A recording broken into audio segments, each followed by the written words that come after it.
Dream job क्या है? Dream job का मायना है कि अगर आपकी 7 डिजिट सैलरी हो। व्यूअर्स, ड्रीम जॉब का मायना क्या है कि आपके पास लेमोजीन हो, कि आपके पास हेलीकॉप्टर हो, कि आपका अपना एरोप्लेन हो। व्यूअर्स, ड्रीम जॉब का मायना क्या है कि एक बहुत बड़ा आपका ऑफिस हो। व्यूअर्स, ड्रीम जॉब का क्या मायना है कि आपके नंबर ऑफ सब ऑर्डिनेट्स बहुत ज़्यादा हैं। व्यूअर्स, ड्रीम जॉब का मायना क्या है कि आपका ऑफिस बहुत लेविश हो। तो व्यूअर्स, क्या ड्रीम जॉब का मायना ये है कि आप एक ऐसी ऑर्गेनाइजेशन में जॉब करें जो वहाँ पर ग्रोथ की अपॉर्चुनिटीज़ बहुत ज़्यादा हो। व्यूअर्स, क्या ड्रीम जॉब का मायना ये है कि आप एक ऐसी जॉब कर रहे हो जहाँ पर आप ग्रोथ के चांसेस हों, जहाँ पर जो आपका पैशन है, जो आपका एटीट्यूड है, जहाँ जो आपकी स्किल्स हैं उनको मैक्सिमम इम्प्लीमेंट करने का मौका मिले। तो व्यूअर, ड्रीम जॉब है क्या? व्यूअर्स, मैं हूँ doctor Mohammad Sarfaraz, certified professional HR practitioner, academician, trainer and coach. आज की वीडियो में मैं आपके साथ आपने ड्रीम जॉब्स कैसे लेनी है किसी भी ऑर्गेनाइजेशन से, मैं उसके ऊपर आपको वो गोल्डन रूल्स शेयर करूँगा, आपको वो टिप्स दूँगा, आपको वो प्रिंसिपल शेयर करूँगा, आपको वो 9 से 10 स्ट्रेटजी शेयर करूँगा कि जिसके ऊपर जब आप अमल करेंगे तो अल्टीमेटली क्या होगा कि आप ड्रीम जॉब जो आपके माइंड में ड्रीम्स हैं, आप उसके मुताबिक किसी ऑर्गेनाइजेशन में जॉब ले सकेंगे। फिर पहली चीज़ हमारे पास आती है आपका रिज्यूमा। फिर रिज्यूमा का मायना क्या है कि आपकी डिस्क्रिप्शन ऑफ लाइफ, आपकी लाइफ क्या है, आपने क्या किया है, आपके अचीवमेंट्स क्या हैं। तो फिर आपने जो रिज्यूमा है, आपने रिज्यूमा ऐसा डिज़ाइन करना है जो कि वो जिस जॉब के लिए आप अप्लाई कर रहे हैं उस रिज्यूमे में और आपके उस जॉब में सिमिलरिटी हो। आपका रिज्यूमा बहुत लेंथी ना हो, क्योंकि इंटरव्यू के पास मैक्सिमम 5 से 10 सेकंड होते हैं आपके रिज्यूमे को पढ़ने के लिए। अगर आपका रिज्यूमा बहुत डिटेल होगा, बहुत लेंथी होगा, तो उसका रिजल्ट क्या निकलेगा कि आपका रिज्यूमा पहली फुर्सत में रिजेक्ट हो जाएगा, शॉर्ट लिस्ट नहीं हो सकेगा। तो व्यूअर्स, आपने अपने रिज्यूमे में जो आपकी अचीवमेंट्स हैं, जो आपकी लाइफ है, जो आपका पास है, जो आपकी डिस्क्रिप्शन ऑफ लाइफ है, आपने कोशिश करनी है उनको बुलेट्स की फॉर्म में डिस्क्राइब करना है और कोशिश करनी है 1 पेज का हो जाए या 2 पेज का रिज्यूमा हो जाए जो कि आपकी पूरी की पूरी लाइफ के बारे में एक्सप्लेन करे।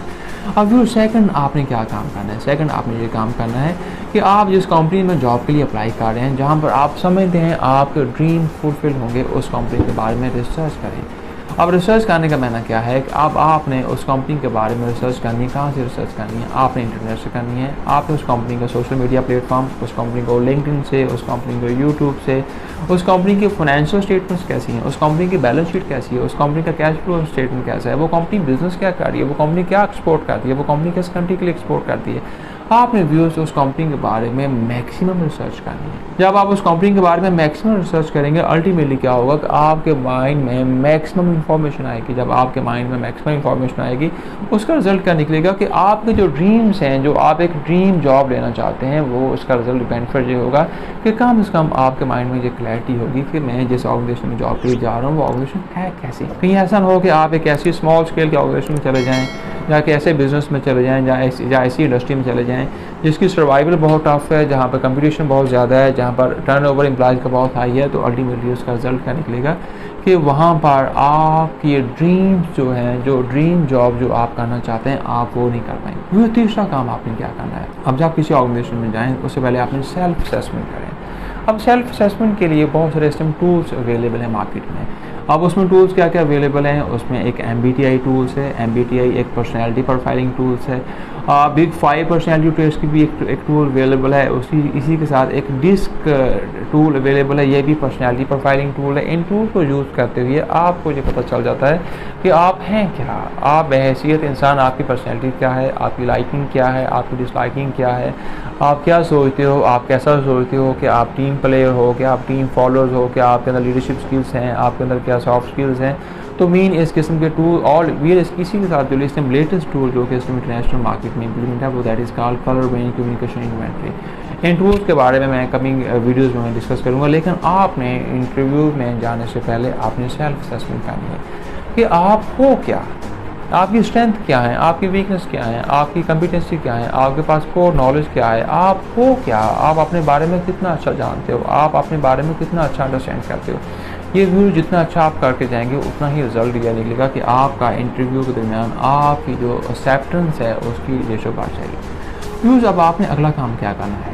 आप इंटरव्यू पैनल के बारे में अंडरस्टैंड करने की कोशिश करें। इंटरव्यू जो पैनल है उसके बारे में लोग पूछें HR से पूछें, थोड़ा सा उनको कॉल करके पूछें कि आपका इंटरव्यू पैनल क्या है। इंटरव्यू पैनल में क्या होगा, कौन कौन लोग आ रहे हैं, किस किस डेजिग्नेशन के हैं, अगर हो सके तो आप उनके किसी का नाम पूछ लें। फिर उसका बेनिफिट क्या होगा कि जब आपको पता है कि मिस्टर ABC जो हैं वो आपके इंटरव्यू में हैं, तो आप मिस्टर ABC को इंटरनेट से सर्च करें, मिस्टर ABC को आप इंटरनेट पे एक्सप्लोर करें, उसको गूगल पे एक्सप्लोर करें, उसका बैकग्राउंड देखें, उसका प्रोफाइल देखें, उसकी हिस्ट्री देखें, उसकी एक्सपर्टीज देखें, उसकी रिसर्च देखें, उसका लेटेस्ट काम देखें। उसका रिज़ल्ट क्या होगा कि जब आप इंटरव्यू में बैठे होंगे, इंटरव्यू दे रहे होंगे, वहाँ पर जब वो इंटरव्यू आपसे किसी चीज़ के बारे में क्वेश्चन पूछेगा तो आपके माइंड में उस इंटरव्यूअर के बारे में कंप्लीट पिक्चर होगी। तो आप उस इंटरव्यूअर से आप किसी भी किस्म का उसकी प्रीवियस वर्क के बारे में उसको फीडबैक दे सकते हैं, उसको आप गाइड कर सकते हैं, उससे आप डिस्कस कर सकते हैं कि हाँ जी सर, मैंने आपका लास्ट काम देखा, मुझे उसका बड़ा मज़ा आया। तो उसका रिजल्ट क्या निकलेगा कि इंटरव्यू के माइंड में आपके बारे में बहुत एक हेल्दी इंप्रेशन आएगा। फिर अगला काम आपने ये करना है, गिव एम्प्लॉय सेंट्रिक आंसर। अब जब आप इंटरव्यू में बैठते हैं तो हर इंटरव्यू की कोशिश होती है, ऑर्गेनाइजेशन की कोशिश होती है कि हम इस एम्प्लॉय से या इस एप्लीकेंट से जो हमें इसके आंसर आए हैं वो ऐसे प्रोग्रेसिव हों, ऐसे प्रोडक्टिव हों, ऐसे वैल्यू एडेड हों जिससे मेरी ऑर्गेनाइजेशन को बेनिफिट मिले। अब आपके जो आंसर हों वो ऐसे आंसर हों जिससे इस चीज़ की रिफ्लेक्शन आए कि इस ऑर्गेनाइजेशन में आके मैं वैल्यू ऐड करूँगा, मैं कंट्रीब्यूट करूँगा, मैं इस ऑर्गेनाइजेशन की ग्रोथ में पार्टिसिपेट करूँगा, मैं न्यूनेस लेके आऊँगा, मैं नॉवेल्टी लेके आऊँगा, मैं इंट्राप्रेन्योर बनूँगा, मैं ऑर्गेनाइजेशन के प्रोसेस को इम्प्रूव करूँगा। उसका रिज़ल्ट क्या निकलेगा? उसका रिज़ल्ट ये निकलेगा कि वो इंटरव्यू आपके बारे में अंडरस्टैंड करने का उनको मौका मिलेगा, आपकी पर्सनल लाइफ के क्या है, आप करना क्या चाहते हैं फ्यूचर में, उसके बारे में उनको अंडरस्टैंड करने का मौका मिलेगा और उससे उनके माइंड में बहुत हेल्दी इंप्रेशन जाएगा कि आप क्या हो। अगला काम आपने क्या करना है, आपने जो सॉफ्ट स्किल्स हैं और हार्ड स्किल्स हैं आपको उनके बारे में बहुत डीपली अंडरस्टैंड करना चाहिए और आपको पता हो कि आपकी सॉफ्ट स्किल्स क्या हैं और हार्ड स्किल्स क्या हैं। फिर जब हम बात करते हैं हार्ड स्किल्स की, हार्ड स्किल्स का जब लफ्ज़ हमारे माइंड में आता है, इस स्किल्स का माना ये होता है कि आपको कोई टूल आता है, कोई इक्विपमेंट आपको यूज़ करना आते हैं, कोई सॉफ्टवेयर यूज़ करना आते हैं, कोई डेटाबेसेस आपको यूज़ करना आती हैं, कोई हार्डवेयर या सॉफ्टवेयर वगैरह आपको यूज़ करना आता है। This is called our hard skill. अब सॉफ्ट स्किल्स क्या हैं, क्योंकि इंटरव्यू आपसे सॉफ्ट स्किल्स के बारे में पूछता है।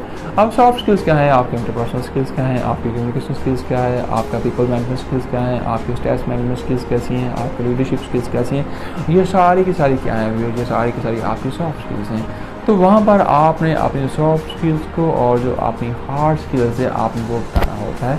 और अगर आपने इसके ऊपर काम किया होगा और अगर आपको अपनी सॉफ्ट स्किल्स और अपनी हार्ड स्किल्स के बारे में पता होगा तो अल्टीमेटली क्या होगा कि आप उस ऑर्गेनाइजेशन में आपकी शॉर्ट लिस्टिंग के चांसेस बढ़ जाएंगे। व्यूअर्स, अब आपने अगला काम क्या करना है, आस्क इंटेलिजेंट क्वेश्चन। व्यूअर्स, अब आस्क इंटेलिजेंट क्वेश्चन का मैंने क्या है, अब लेट्स से मैं आपका इंटरव्यू हूँ और सामने आपका इंटरव्यू बैठा हुआ है। आप इंटरव्यू जब मुझसे मेरी ऑर्गेनाइजेशन के बारे में कोई इंटेलिजेंट क्वेश्चन पूछेंगे, आप इंटेलिजेंट क्वेश्चन क्या हो सकते हैं कि वो कंपनी की फाइनेंशियल स्टेटमेंट्स के बारे में हो सकते हैं, वो कंपनी के बिज़नेस के बारे में हो सकते हैं, वो कंपनी के फ्यूचर के प्लान्स के बारे में हो सकते हैं, वो कंपनी के मिशन के बारे में हो सकते हैं, वो कंपनी के गोल्स के बारे में हो सकते हैं, वो कंपनी के विजन के बारे में हो सकते हैं। जब आप इस किस्म के इंटेलिजेंट क्वेश्चन पूछेंगे तो इंटरव्यू के माइंड में आपके बारे में बहुत रिच और बहुत प्रोडक्टिव इंप्रेशन आएगा और इंटरव्यू ये समझेगा कि ये जेंटलमैन मेरी इस ऑर्गेनाइजेशन में आके यहाँ पर कुछ ना कुछ कंट्रीब्यूट करेंगे, यहाँ पर कुछ ना कुछ आके वैल्यू ऐड करेंगे। और इसका रिजल्ट इस किस्म के क्वेश्चन से क्या होगा कि आपकी शॉर्ट लिस्टिंग है उसकी चांसेस मज़ीद बढ़ जाएंगे। फिर अब आपने अगला काम क्या करना है जिसकी बेसिस पे आप अपनी ड्रीम जॉब को हासिल कर सकें, अंडरस्टैंड जॉब डिस्क्रिप्शन। आप जहाँ पर इंटरव्यूज़ के लिए गए हैं आप उनसे पूछेंगे सर जॉब डिस्क्रिप्शन क्या है, मेरा रोल क्या होगा इस ऑर्गेनाइजेशन में, मेरा क्या काम होगा, मैं क्या काम करूँगा जिसकी बेसिस पे मैं आपकी ऑर्गेनाइजेशन में कंट्रीब्यूट कर सकूँ, मुझे किस किस्म के टास्क परफॉर्म करना पड़ेंगे, मुझे कौन कौन से काम करना पड़ेंगे जिसकी बेसिस पे मैं आपकी ऑर्गेनाइजेशन में कंट्रीब्यूट कर सकूँ, आपकी ऑर्गेनाइजेशन को मैं ग्रो कर सकूँ, आपकी ऑर्गेनाइजेशन के अंदर मैं वैल्यू ऐड कर सकूँ। व्यूअर्स, अगर आपके माइंड में जॉब डिस्क्रिप्शन होगी क्लियर और आप उस जॉब डिस्क्रिप्शन के अकॉर्डिंगली अपने आप को वहाँ पर रिफ्लेक्ट करेंगे, अल्टीमेटली क्या होगा आपकी शॉर्ट लिस्टिंग के चांसेस का बढ़ जाएंगे। और दूसरा उसका बेनिफिट ये होगा कि आप जिस ड्रीम्स को परस्यू करना चाहते हैं, जो ड्रीम्स आपने माइंड में हैं, वो ड्रीम जो कि आप चाहते हैं कि फ्यूचर में आप जिनको फुलफिल करें, अचीव करें, उससे जो उस जॉब डिस्क्रिप्शन को देखने के बाद, उस रोल देखने के बाद आपका इंटरेस्ट भी डेवलप होगा और आप उस जॉब्स में उस इंटरव्यू के प्रोसेस के दरमियान बड़ा इंप्रेसिव वे से अपने आप को परफॉर्म करेंगे। व्यूअर्स, अगली चीज़ क्या है? व्यूअर्स, अगली चीज़ है सैलरी नेगोशिएशन। अब सैलरी नेगोशिएशन क्या है? मोस्ट ऑफ द टाइम जब भी किसी इंटरव्यू में मैं बैठता हूँ एज ए पैनल के तौर पर, हम जब भी किसी भी एप्लीकेंट से उससे पूछते हैं कि आपकी सैलरी एक्सपेक्टेशन क्या है, अब यहाँ पर बहुत डिप्लोमेटिक किस्म के आंसर आते हैं, बहुत क्रिटिकल किस्म के आंसर आते हैं, बहुत कंफ्यूजिंग किस्म के क्वेश्चन आंसर आते हैं। कुछ एप्लीकेंट अपनी उस ऑर्गेनाइजेशन की जो सीलिंग होती है उसको क्रॉस कर जाते हैं, कुछ 7 डिजिट सैलरी की डिमांड कर लेते हैं, कुछ 8 डिजिट सैलरी की डिमांड कर लेते हैं, कुछ बहुत कम सैलरी की डिमांड करते हैं। तो यहाँ पर आपके पास बहुत कम क्वेश्चन होता है, क्योंकि ये एक ऐसा क्वेश्चन है, इस क्वेश्चन की बेसिस पे ऑर्गेनाइजेशन आपके बारे में अंडरस्टैंड कर लेती है कि ये आदमी पैसे कमाने के लिए आ रहा है या मेरी इस ऑर्गेनाइजेशन में कंट्रीब्यूट करने के लिए आ रहा है। और यहाँ पर आप इसका आंसर बहुत से हैं, लेकिन मैं आपके साथ एक बहुत इंप्रेसिव किस्म का आंसर शेयर करूँगा। अब इसका आंसर इस तरीके से दे सकते हैं कि sir, I will add values in your organisation during my first 90 days and after 90 days you can also add value in my payroll. इसका मायना क्या है कि मैं पहले 90 डेज़ में, हर एम्प्लॉइज़ एक प्रोबेशन फेज़ पे होता है, कि मैं आपके ऑर्गेनाइजेशन में वैल्यू ऐड करूँगा, आपके ऑर्गेनाइजेशन के अंदर मैं न्यूनेस लेके आऊँगा, आपके ऑर्गेनाइजेशन के अंदर मैं प्रोसेसेस को इम्प्रूव करूँगा, जो मेरे अंदर कैपेबिलिटीज़ हैं उनको मैं यूटिलाइज़ करूँगा, और मेरी कैपेबिलिटी को और मेरे एक्सपोजर को, मेरी कम्पिटेंसी को देखने के बाद, मेरी वैल्यू एडिशन को देखने के बाद अगर आप कंफर्टेबल होंगे, आप मेरे पेरोल को, आप मेरे सैलरी को राइज़ कर दीजिएगा। अगर आप कंफर्टेबल नहीं होंगे तो आप मुझे उसी सैलरी पे, आप जिस सैलरी पे भी आप मुझे ऑफ़र कर रहे हैं, इसी सैलरी पे परमानेंटली बेसिस पे फिक्स कर लीजिएगा। व्यूज़, आई डू होपफुल कि जो ड्रीम जॉब आपके माइंड में है, आप अगर उस ड्रीम जॉब को परस्यू करना चाहते हैं, या आप वो ड्रीम जॉब करना चाहते हैं, अगर आप इन बेसिक जो गाइडिंग प्रिंसिपल्स हैं इनके ऊपर अमल करेंगे, इनको अंडरस्टैंड करेंगे, इनके ऊपर इनको आप यूटिलाइज़ करेंगे, अल्टीमेटली उसका रिजल्ट क्या निकलेगा कि आप एक ऐसी ऑर्गेनाइजेशन में आपकी शॉर्ट लिस्टिंग के चांसेस बढ़ जाएंगे जो उसको आपने एज ए ड्रीम के तौर पर प्लान किया हुआ है। व्यूज़, हमारी वीडियोज़ को देखने का और सुनने का बहुत शुक्रिया। हमारे प्लीज़ चैनल को सब्सक्राइब कीजिएगा। हमारे वो स्टूडेंट्स, हमारे वो जो प्रोफेशनल्स हैं, उनसे वहाँ तक इस वीडियो को शेयर कीजिएगा, ताकि वो भी इस वीडियो के अंदर जो मैंने आपके साथ टिप्स शेयर की हैं, जो गाइडिंग प्रिंसिपल शेयर किए हैं, उनको अंडरस्टैंड करें और आपकी जो ड्रीम जॉब है उसको हासिल करने में फोकस करें। Thank you very much.